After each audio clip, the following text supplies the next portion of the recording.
It's the Joe and Joey's Imagination Station, where we learn together, we play together, we explore together, and help each other. Welcome back to Joe and Joey's Imagination Station, kiddos! Today, we'll be teaching you kiddos something new. What is it, you ask? Well, it's the word of the week for you kids!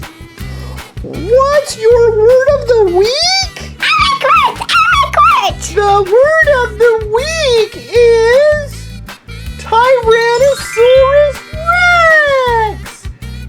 Yay!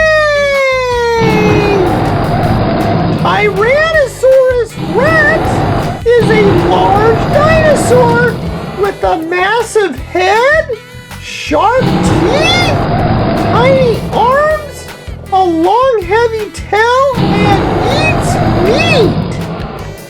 You can also use Tyrannosaurus REX in a sentence like this.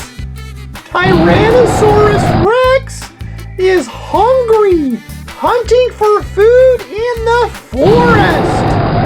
All right, kiddos, tell your parents the word you just learned from Joe and Joey. Tyrannosaurus REX! If you liked our video, ask your parents to give us a like and consider subscribing. Thanks for watching, kiddos! Be sure to check back again next week for the new word of the week. Bye! Joey,